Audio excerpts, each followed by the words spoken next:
Ada Pak Gubernur.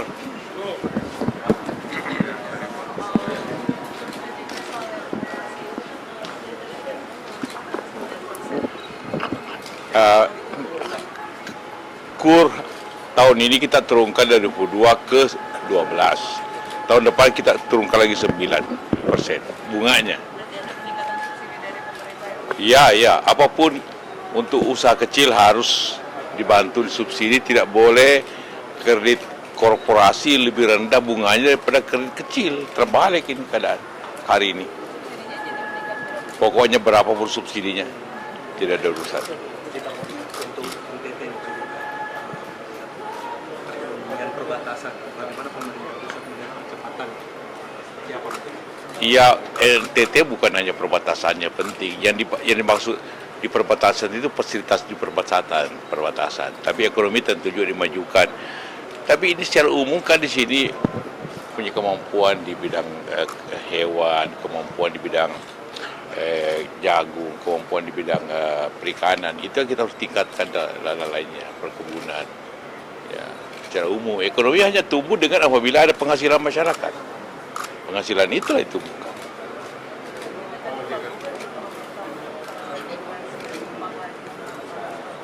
Iya, ini kita lihat kemampuannya Semenku.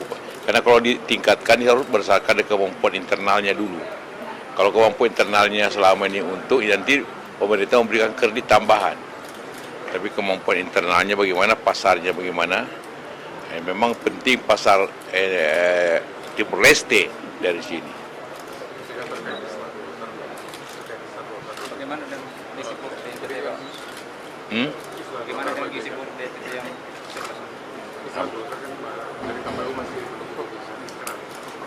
tidak inkrah atau dua-duanya mencalonkan hal yang sama, itu sudah disetujui oleh pemerintah dan Komisi 2.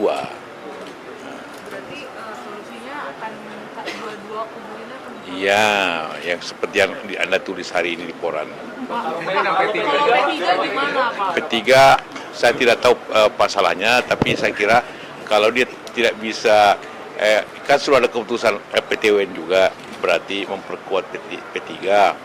Kalau tidak bisa ya harus lewat begini juga. Saya Bapak akan jadi juru damai P3 lagi? Otomatis bisa berjalan internal karena sudah diserahkan.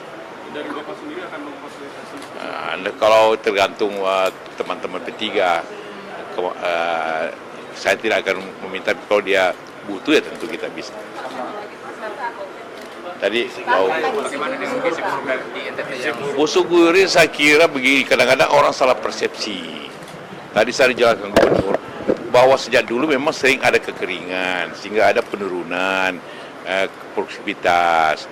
Orang salah persepsi kadang-kadang dari luar. Kalau di sini orang makan jagung dikira gizi buruk.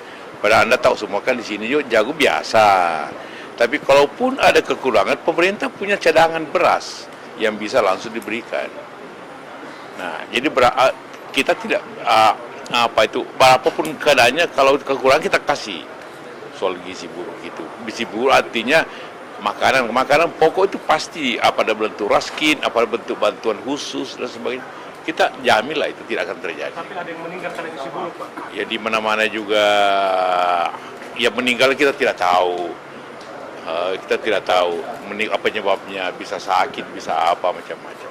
Pak, mungkin upaya dari pemerintah pusat sendiri bagaimana Pak? Ternyata Nantilah pertanyaan lah. Ya. Terima kasih, Pak.